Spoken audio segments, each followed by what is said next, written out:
As shown in the figure, the work done to move the charge Q from point C to point D along the semicircle CRD is.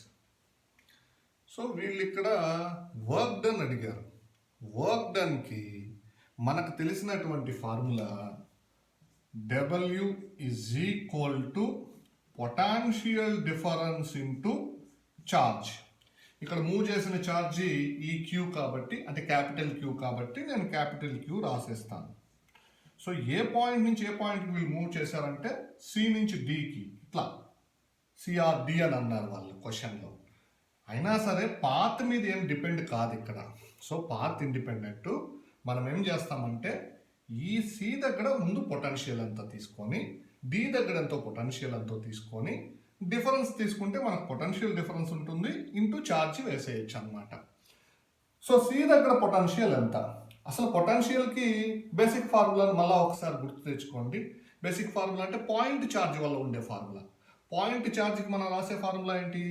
1/4πε0 1/4πε0 into charge by distance. ఈ formula అనమాట పొటెన్షియల్కి. ఇదే ఫార్ములాని నేను ఇక్కడ వాడతాను. Okay, ఇంకొక పని కూడా చేయొచ్చు మీరు పొటెన్షియల్ కనుక్కోవడానికి. ఇక్కడ ఇది వచ్చి డైపోల్ చూడండి, ఇది ప్లస్ క్యూ ఉంది, ఇక్కడ మైనస్ క్యూ ఉంది. సో డైపోల్కి ఫార్ములా ఉంది మనం పొటెన్షియల్ కనుక్కోవడానికి డిఫరెంట్ పాయింట్స్ దగ్గర. దాన్ని యూజ్ చేసి కూడా మీరు పొటెన్షియల్స్ కనుక్కొని పొటెన్షియల్ డిఫరెన్స్ కనుక్కొని ఇంటూ ఛార్జ్ చేయొచ్చు. నేను దీంతో వెళ్ళిపోతాను, సింపుల్గా వెళ్ళిపోతుంది మనకు. సో ఇప్పుడు పాయింట్ సిని సెలెక్ట్ చేసాము అనుకోండి, అంటే పొటెన్షియల్ ఎట్ పాయింట్ సి ఏం రాయాలి నేను?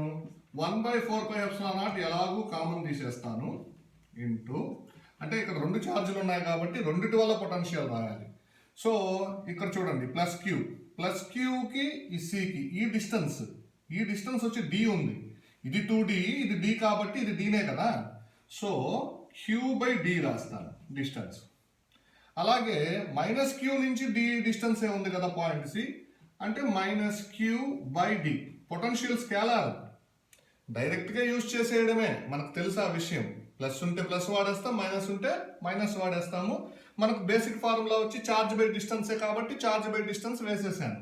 సో ఏమొస్తుంది మీకు? Q/D - Q/T అంటే 0 వస్తుంది.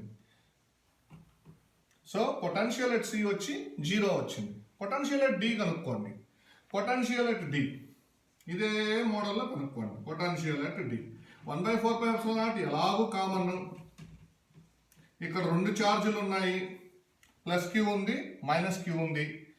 డి ఏమో మైనస్ క్యూకి దగ్గరగా ఉంది, అంటే పొటెన్షియల్ ఇదే డామినేట్ అవుతుంది. సో కాబట్టి మనం ఫస్ట్ ఇదే రాద్దాం, -Q/ డిస్టెన్స్ డీనే. ఓకే, అలాగే ప్లస్ క్యూ విషయానికి వస్తే ప్లస్ క్యూకి డికి ఎంత డిస్టెన్స్ ఉందో చూడండి. ఇది ఒక డీనా, ఇక్కడ ఒక డి, ఇక్కడ ఒక డి, మొత్తం 3D ఉంది డిస్టెన్స్. సో కాబట్టి ఇక్కడ +Q/3D డిస్టెన్స్. ఇది మనకు పొటెన్షియల్ అయితే డి అవుతుంది.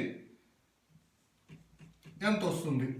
ఈ డి కామన్ తీసేయచ్చు, ఈ క్యూని కూడా కామన్ తీసేయచ్చు మనము. సో క్యూని కామన్ తీసేసాము, 4πε0. నేను ఈ డీని కూడా కామన్ తీసేసాను. ఇంకేం మిగిలి ఉంటుంది? ఇక్కడ -1 ప్లస్ 1/3 ఉంటుంది, అంటే -2/3 వస్తుంది. సో -2/3 ఇంకా మిగిలేదు. అంటే అల్టిమేట్గా మనకి 2తో కూడా దీనికి 2 2s కొట్టేయచ్చు, 2 3s 6 కాబట్టి -Q/6πε0D. 6πε0D ఇది మన పొటెన్షియల్ అంటే డి. ఈ రెండు డిఫరెన్స్ అంటే ఇది ఎలాగూ 0 కాబట్టి పొటెన్షియల్ డిఫరెన్స్ ఇదే అవుతుంది. ఇది పొటెన్షియల్ డిఫరెన్స్ ఇంటూ ఛార్జ్ చేసేస్తే ఆన్సర్ వచ్చేస్తుంది. సో మనకు వర్క్ డన్ వచ్చేసి work done is equal to -Q. ఈ క్యాపిటల్ క్యూఏ కాబట్టి ఇక్కడ రాయాల్సింది అదే కదా రాశాను నేను ఫార్ములాలో కూడా. So -QQ 6πε0D. ఆన్సర్ ఉంది చూడండి, ఇదే ఆన్సర్. ఎక్కడ? ఈ ఆప్షన్లో ఉంది. దీన్ని మీరు పిక్ చేసేసేయచ్చు. ఓకే.